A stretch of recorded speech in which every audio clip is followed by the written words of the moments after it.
Hello students. Today we are going to start with our first unit, that is single degree of freedom system. In that we are going to study about the free vibrations. So this is our first lecture. In this first lecture we are going to have the introduction about the vibration and the parts that are basically included in the vibratory system. So in this lecture we are going to discuss about we'll have a introduction about the vibrations, then certain definitions that are related with the vibration, and then third part which we are going to study is the parts of vibratory system, and the last part which we are going to discuss over here is the mechanical parameters and the components. Then we will have a summary that what we have discussed in this lecture. Myself, Professor Kunal Uday Shinde, and I am having a teaching experience of 10 years. My expertise is mechanical engineering. In that, it is specialized in design. So, first of all, we will have the introduction about the vibration. So, vibration can be defined as the motion of bodies in response to disturbance. Now, what do we mean by this? That the vibration is defined as oscillatory motion of bodies in response to disturbance. Means whenever we are going to apply the force to a body, the body will start to oscillate from its mean position, and it will try to reach the extreme position.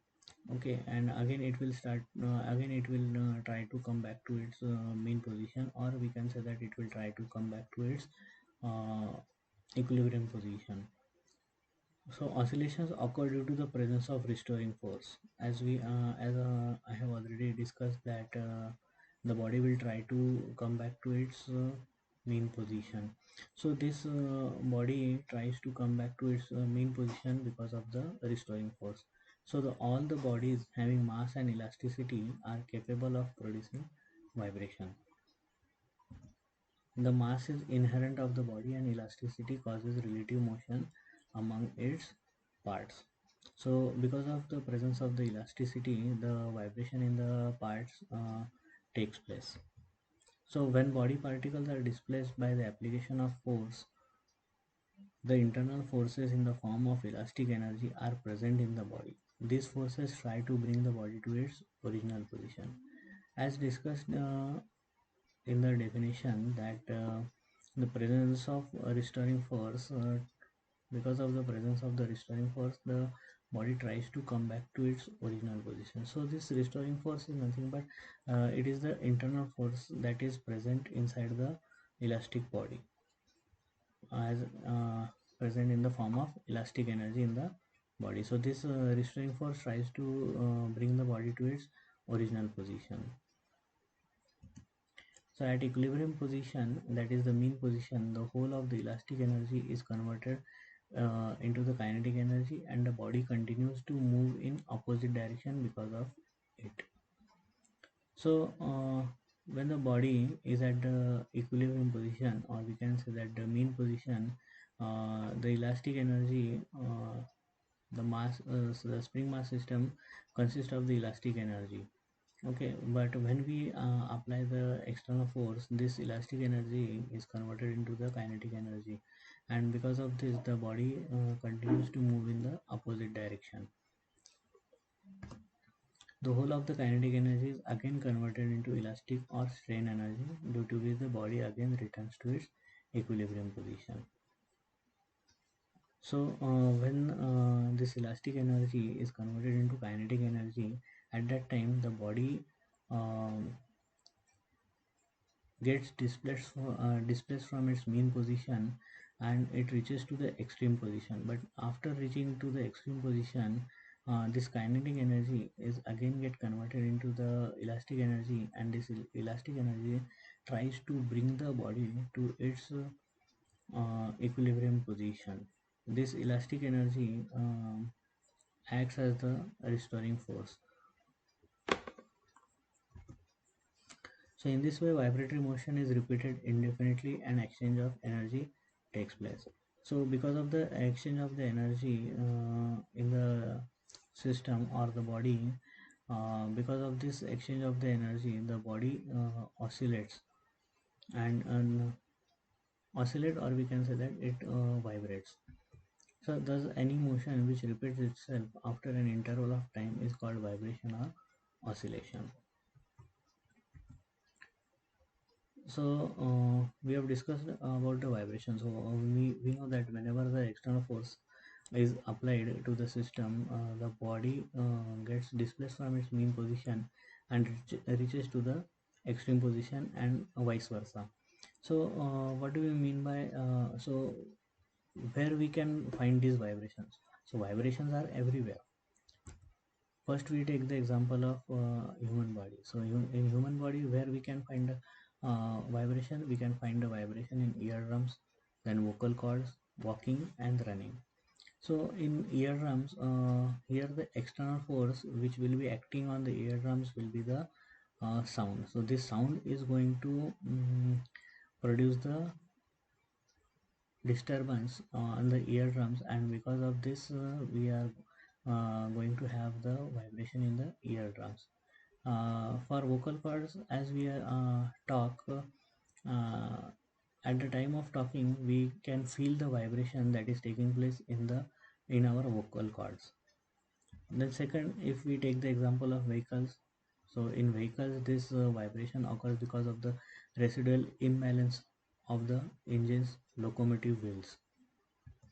Then the rotating machinery, so vibrations can be observed in turbines, pumps, fans, reciprocating machines. Then musical instruments, whenever we play any musical instrument, we can find the vibration that is taking that is occurring over there. If we take an example of an guitar, we can see that whenever we are going to apply the force on the string vibrates. So what is that? It when we are going to apply the external force, due to that string of the guitar will get displaced from its mean position, and it will reach to the extreme position, and after reaching to the extreme position it again come back to its original position. That is called as a vibration. Then as vibrations are there, so if there is excessive vibration, then it will be having a detrimental effects on the system or the body. So excessive vibrations means if the sound is in excess amount, then it will lead to the noise, which is irritating one. Then because of the vibration, in case of machine parts, we can say that if we are talking about the machine parts, if there is a excessive vibration, then there will be loosening of the fasteners, which will lead to the failure of the machine. Then tool chatter, because of the vibration the tool will not work properly on the object on which we are going to operate it.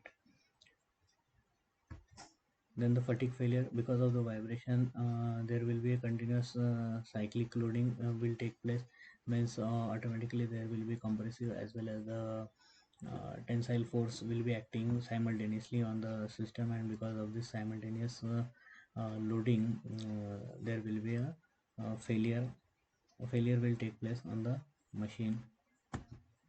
Then this excessive vibration leads to the discomfort, as we have already discussed that the sound if there is excessive vibration, it is going to become a noise which is irritating to the eardrum. Then we will see the example of a swinging pendulum. Now the swinging of a simple pendulum as shown in figure is an example of vibration or oscillation, as the motion of the ball is to and fro from its mean position. Now here you can see this is the equilibrium position, or we can see say that this is the mean position of the ball. This is the string which is to which the ball is attached. When we are going to apply the external force to this ball, it will it will start to oscillate. So how it is going to oscillate? If we are applying the force from this side to the ball, it will get displaced from its equilibrium position and it will reach to the uh, extreme position. Now this is the extreme position. This extreme position basically depends upon the type of the force which or the amount of the force which we are applying. So when the external force will be applied, this ball will get displaced from its mean position or equilibrium position and it will reach to the extreme position. So at this position, the ball is having the elastic energy, but when we are applying the external force, this elastic energy will get converted into kinetic energy and the ball will get displaced from its mean position and will reach to the extreme position over here. At this position, this kinetic energy will again get converted into the elastic energy, and this elastic energy will try to bring this ball to the equilibrium position. But because of the presence of the elastic forces, it will again get displaced from its main position and it will acquire the new position over here. This motion uh, will continue unless the internal elastic forces come to the rest position. The main reason of vibrations are as follows: unbalanced centrifugal force in the system. This is caused because of non-uniform material distribution in rotating machine element. Then elastic nature of the system, external excitation applied on the system, as we have discussed what amount of force we are going to apply on that also the vibration depend. Then winds may also cause the vibration of certain systems such as electricity lines, telephone lines, etc. Now we see that when there is a heavy flow of the wind, due to that the electricity lines or the telephone lines starts to vibrate from its mean position, or we can say that they oscillate from the mean position. That is also a part of a vibration. Now, thus, undesirable vibration should be eliminated or reduced up to certain extent by the following methods. As we have discussed, if there is a excessive vibration, it will lead to the failure of the machines. So, if there is undesirable vibration, or we can say that if there are excessive vibrations are there, then we have to reduce or eliminate the vibrations to a certain extent. So the methods which we are going to use for elimination or reduction of the vibrations are removing external excitation if possible. Means here we have to remove the external exciting force if it is possible. Then using shock absorbers, as we see in two-wheelers or four-wheelers, shock absorbers are used to uh, reduce the vibrations. Then dynamic absorbers we can use, resting the system on proper vibration isolators. Means here we have to make the use of the vibration isolators to reduce the vibrations over here. Then we'll move forward for certain definitions over here. Then first is your periodic motion. Now what is periodic motion? A motion which repeats itself after after equal interval of time. Now here you can see this is a spring mass system.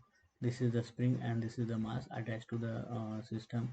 So when we are going to apply the external force to this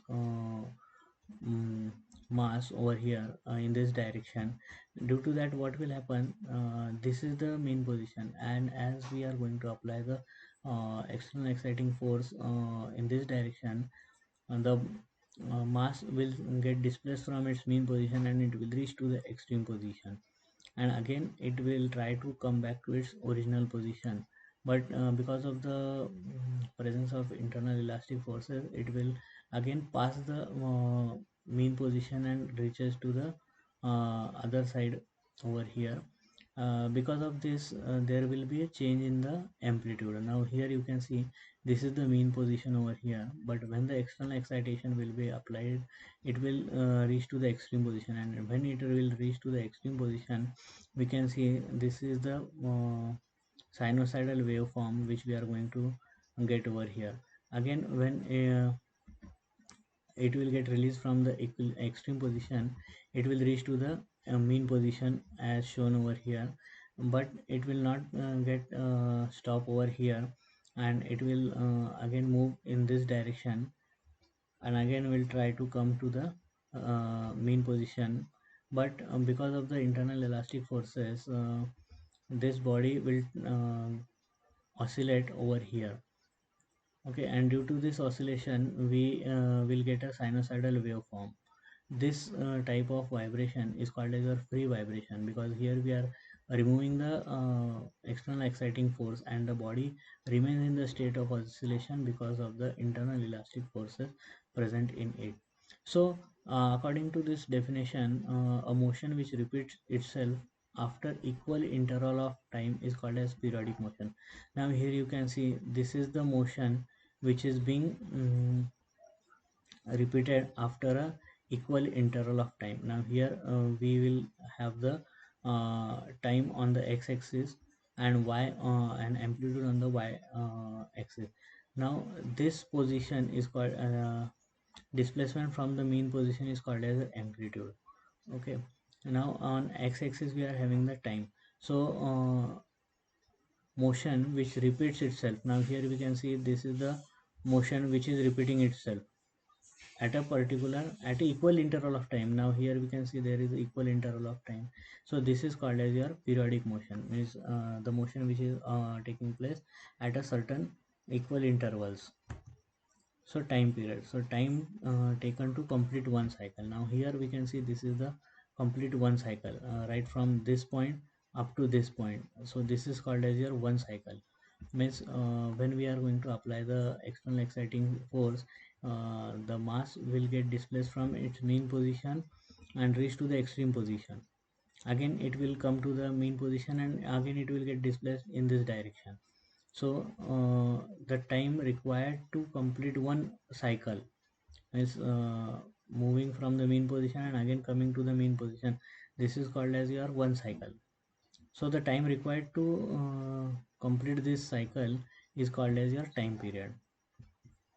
Then frequency, number of cycles per unit time, means in 1 second how many times the vibration is taking place, that is called as your frequency. Then amplitude, the maximum displacement of vibrating body from its equilibrium position. Now as I have already discussed, you can see this is the maximum displacement of the body from the mean position. This is called as your amplitude. Then natural frequency, so when no external force acting on the system, after giving it an initial displacement, the body vibrates. These vibrations are called free vibrations, and their frequency as natural frequency. So we have already discussed that when we are going to apply the external force and we are going to remove the external force, the body remains in the state of oscillation because of the internal elastic forces. So this type of vibration is called as a free vibration, and frequency which is related with this type of vibration is called as your natural frequency, and this natural frequency can be expressed in radian per second or hertz. Then the next definition is your fundamental mode of vibration. The fundamental mode of vibration of a system is the mode having the lowest natural frequency. Then the next definition which we are going to discuss over here is the degree of freedom. So what is degree of freedom? The minimum number of independent coordinates required to specify the motion of a system at any instant is known as degree of the system.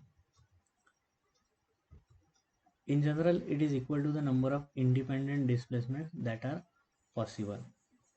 So degree of freedom is nothing but the minimum number of independent coordinates required to specify the motion of the system. It is called as your degree of freedom system.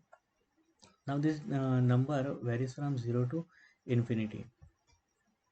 So the 1, 2 and 3 degree of freedom systems are shown over here. We can see. So these are the examples of simple degree of single degree of freedom system over here. Now here you can see there is only one coordinate, that is the x coordinate.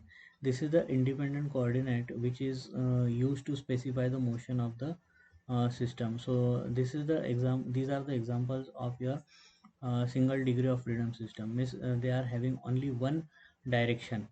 Now here this is a linear or longitudinal vibration over here. Now this is the torsional vibration.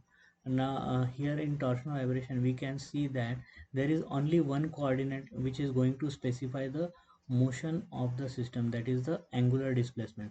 This theta represents your angular displacement, whereas your x represents the linear displacement over here. So these are the single examples of your single degree of freedom system, because here we are having only a single coordinate which is specifying the motion over here. Then examples of 2 degree of freedom system, when we are going to attach another spring mass system to the one which we have already discussed. Now here we can see there are two coordinates, that is x1 and x2. Now this x1 and x2 are going to specify the motion of the masses that are attached to the springs over here, and these are going to these are independent systems. Means they are not dependent on each other. In this case, this is the example of your two rotor system. Again here we can see there are two coordinates that are specifying the motion, that is the theta 1 and theta 2. So these are the two coordinates that are specifying the motion of the system. Now in this case we can see that this theta is when the rotor is moving in this direction, and rotor 1 is moving in the other direction. So there are two coordinates, or we can say that there are two motions that are taking place in the system. Then examples of 3 degree of freedom system. Here again we have attached the third mass over here, and as this third mass is attached, it is again having a different displacement coordinate. So here we have seen that there are two independent coordinates. Due to that it is called as a 2 degree of freedom system. Now here we are having three independent coordinates that are going to specify the uh, motion, or we can say that the displacement of the body, x1, x2 and x3. There are three independent, these are the three independent coordinates. Here we can see y1, y2 and y3, or this is the mean position when the force will be applied. What This mass will get displaced by the position x1. This mass m2 will get displaced by x2, and mass m3 will get displaced by x3. So these are the three independent coordinates that are going to specify the motion of this system. Similarly over here theta 1, theta 2 and theta 3 is there. So these are the examples of 3 degree of freedom systems. Then the next definition which we are going to discuss is the discrete and continuous system.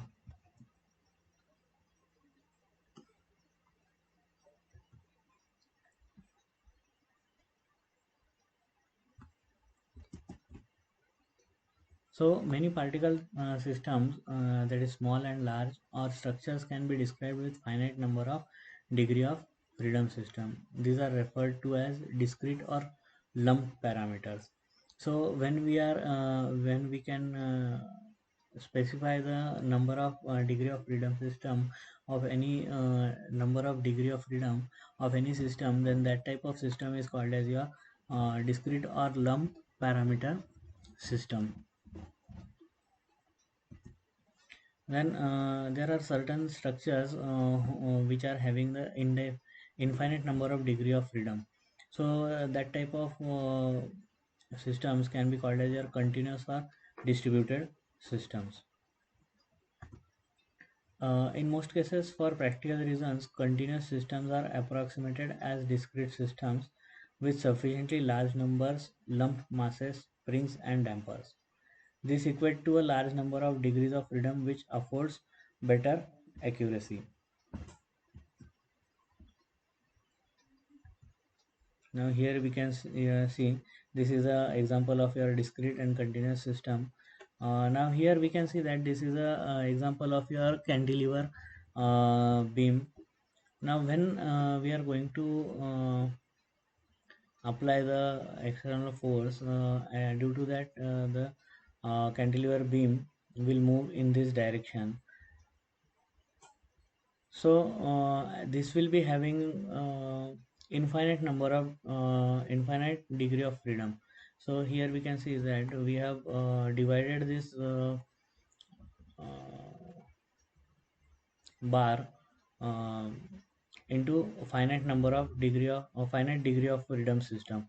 These spots represents the finite degree of freedom over here: x1, x2, x3, x4, etc. So we are going to measure each and every coordinate to get the solution for the uh, bar over here. Then simple harmonic motion. We will this is the main topic of our vibration, that is the simple harmonic motion. So here we can see this is the figure which we have to study over here. So first of all, we should know what do we mean by simple harmonic motion. So the motion of a body to and fro about a fixed point. Now here you can see that this is a fixed point, and at this fixed point we are having the motion of a body to and fro. Means this is the mean position of the point P. Suppose we will talk about the point P, and this is the mean position. But when the external force will be applied to this system, the point P will get displaced from this mean position, and it will reach to the extreme position, that is the point P.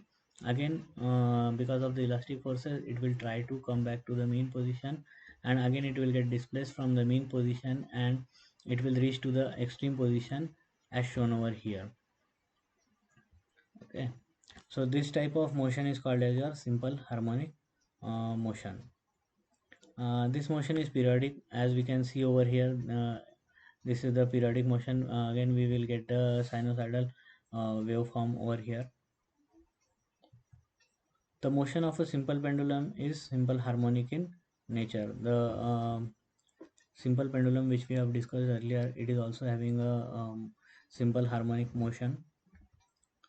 Then a body having simple harmonic motion is represented by the equation.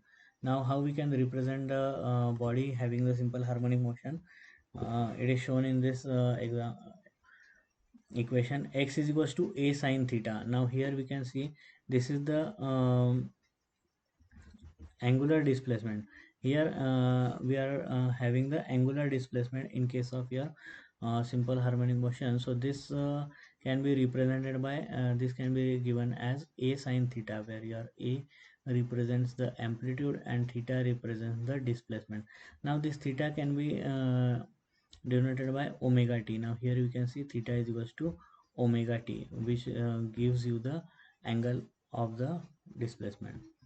Now differentiating this term, as we know that this x represents the displacement, so when we are going to differentiate this term, we will get the velocity, that is d by dx by dt, and the equation will become omega a cos omega t. Once again, differentiating this equation, we will get the acceleration, that is dx square by dt square is equals to minus omega square a sine omega t, which will be equals to minus omega square x. Now why we have written this x? Because we know that a sine omega t is nothing but the displacement which we have already given over here, and that is a sine omega t is equals to x. So this acceleration of this system is equals to minus omega square x. Then damping. Now as we have discussed that if there are excess vibration, then we will have to eliminate or reduce this vibration. So in order to reduce the vibration, we have to provide the damping over here. So this damping is provided to eliminate the vibrations. So what is damping? It is the resistance of the motion, resistance to the motion of a vibrating body. Means it resists the movement of the body after the application of the external force. Due to that, there will be reduction in the vibration. So these vibrations, the vibrations associated with this resistance are known as damped vibrations. Then phase difference, we can see over here. This is the figure which we are going to discuss over here. Suppose there are two vectors x1 and x2. uh, Two vectors x1 and x2 means, suppose we assume or we consider that there are two displacement having frequencies omega radian per second each. Means both are having the same frequency, that is omega radian per second. The vibrating motions can be expressed as x1 is equals to a1 sine omega t. As we have already discussed, that is the displacement of the body can be given by this equation. Then for the second vector, it will be given as x2 into a sine omega t plus phi. Now these are the two vectors. We can see that this is the first vector which is having the displacement a1 sine omega t. A1 represents the amplitude of the first body, and x2 represents the amplitude of the second body. So whenever there is there are two vectors, there will be a change in the angle over there. So the change in the angle over here will be sine omega t plus phi. Now here we can see, if we are considering it from the zero line, there will be difference in the angle over here. Suppose at this point the angle is omega t, and at this point there will be change in the angle over here. This is the phi. So this difference in the angle is called as your phase difference, or in the above equation the term phi is known as the phase difference. Now as shown over here, this phi will represent the difference. Here we can see this is omega t, and this is omega t plus phi. So this phi represents your phase difference. Then the resonance. So resonance occurs when the natural frequency of coincides with the external excitation frequency. Then the amplitude of vibration becomes excessively large. This concept is known as resonance. Means whenever the external excitation frequency means what? When the force which we are going to apply on the system is called as your external exciting force. So whenever the frequency of the external exciting force is equal to the when the frequency of the external exciting force is equal to the natural frequency of the system, then the amplitude becomes very large, and this concept is known as your resonance. Then the mechanical systems. The system consisting of mass, stiffness, and damping are known as mechanical system. As we have already discussed a few slides earlier, the spring mass system. In spring mass system, this spring mass system is nothing but it is a mechanical system, because it is containing mass, then stiffness. It is related with the spring. Uh, so the any system which consists of your mass, stiffness, and damping are known as your mechanical systems. Then stiffness of the spring, it is denoted by K. So it is the force required to produce unit displacement in the direction of the applied force, which is given by K is equals to F delta, where F is the force and delta represents the deflection of the spring. K is nothing but it is the stiffness of the spring in Newton per meter. F is the force applied on the spring in Newton, and delta is the deflection of the spring in meter. Then parts of vibratory system. A vibratory system basically consists of three elements, namely the mass, spring, and damper. Now here you can see this is the mass, this is the spring, and this is the damper. So any system which consists of these three elements is called as your vibratory system. This one, that is the mass, it consists of the inertia, that is stores the kinetic energy. As we have discussed earlier, this kinetic energy gets converted into elastic energy. Then this is the spring, which is elastic in nature, and it stores the potential energy. Then this third part, that is the damper, it possesses the energy dissipation. It is used for the energy dissipation, means it is going to eliminate the energy or the change in the energy that is taking place in the spring and the mass. So in a vibrating body, there is exchange of energy from one form to another. As we have already discussed, that is, there is a change in the or we can say that there is exchange of the energy taking place in the system. Because of this, the body remains in the state of oscillation. So energy is stored by the mass in the form of kinetic energy, and it is given by half mx dot square. Now why mx dot square? This x dot represents the velocity, and we know the formula for kinetic energy as half mv square. So here x dot represents your velocity, or we can say that when we are going to differentiate the term x, that is the displacement, we will get the velocity. So this mass stores the uh, energy in the form of kinetic energy. In spring, it will be stored in the form of potential energy, which is given by your half kx square, where k represents the spring stiffness, and dissipated in the damper in the form of heat energy, which opposes the motion of the system. Means this damper is going to eliminate these two energies, that is the kinetic energy and the potential energy, uh, by restricting the movement of the spring mass system. And as the dissipation of heat is dissipation of the energy is going to take place, because of that the heat energy will be developed in the damper. Now energy enters the system with the application of external force known as excitation. Now here we can see that this is the spring, which is in unstretched condition.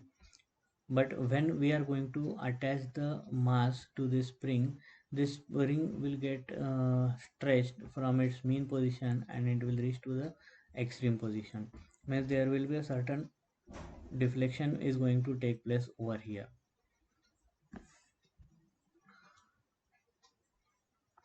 Now here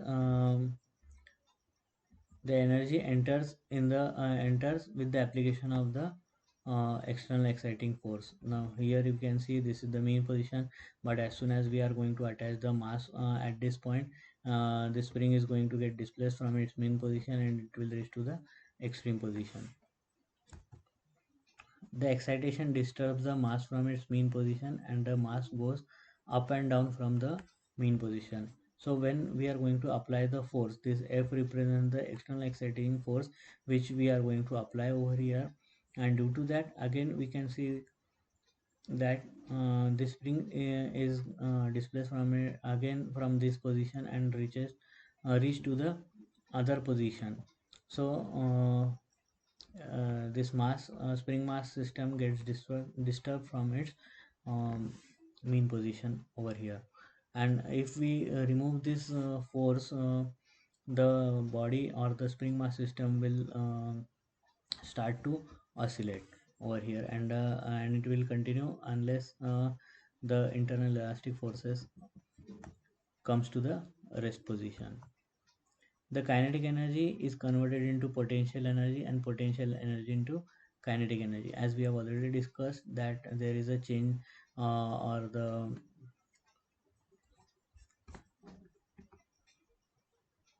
there is a conversion of energy from one form to the another. Because of this, the vibration takes place. This sequence goes on repeating and the system continues to vibrate. Means there is a change in the energy, and because of this change in the energy, the system remains in the state of oscillation. Now here we can see, and this is the mean position, or we can say that this is the equilibrium position.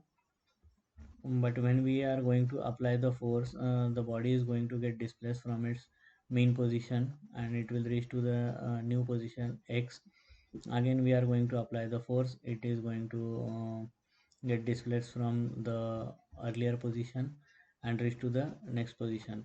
Similarly over here, as we release the force, the body will try to come to the initial position as shown over here. At the same time, damping force Cx dot acts on the mass and opposes its motion. Thus, some energy is dissipated in each cycle of the vibration due to damping. So, this damping force, that is Cx dot, is also going to act on the spring mass system, because we have provided the damper over here.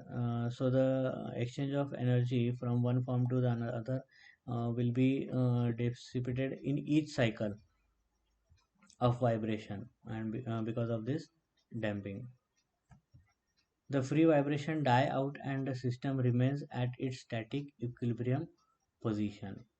So as we have discussed that whenever these internal elastic forces come to the rest position, the body will try to come to the rest position. Means when this internal elastic forces will come to the rest position, the vibration will die out, or the system will come to the rest position. Now the basic vibratory system is shown in figure over here, as we have already discussed. And for this type of vibratory system, the equation of motion can be written as mx double dot plus cx dot plus kx is equals to 0, where your mx double dot represents the inertia force which tries to bring the vibratory body to the uh, initial position or the equilibrium position. This cx dot represents the damping force which is produced by the damper over here. Then this kx represents the spring force, and all the forces that are acting on the system should be equal to 0 in order to bring the body to the mean position. Now this is the mechanical parameters and components. Here we can see this is the original position of the spring, but when we are going to apply the external force, the spring will get displaced from this mean position and it will reach to the new position, or we can say that the extreme position. So this force which we are going to apply over here can be given as k into x, means the spring stiffness into the deflection that is taking place because of the application of this force over here. Now in case of velocity, we can see that if we are talking about the damper over here, uh, we can see this man is applying the force over here, and this is the damping coefficient c. So this velocity or the force can be damping force can be given as c into v. Now as we have already discussed in the last slide, that mx dot mx double dot plus cx dot plus kx is equals to 0. Now here it is explained properly. Now this f represents your spring force. Okay, we have separated the three terms, that is spring, damper and the mass over here. So whenever we are going to apply the force on the spring, that is called as a spring force, and it will be denoted by F is equals to kx. Okay, and in terms of velocity it is F is equals to CV, but in equation we are using it as x dot. Similarly, in case of acceleration, we know that uh,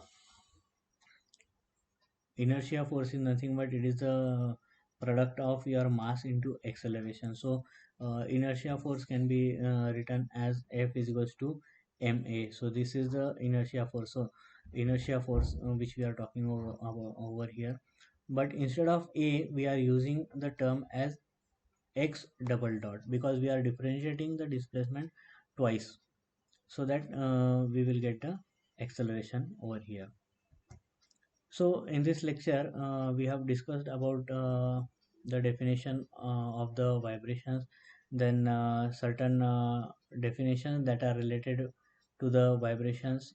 Then we have discussed about the parts of the vibratory system, and the last topic which we have discussed over here is the mechanical parameters and the components. Thank you.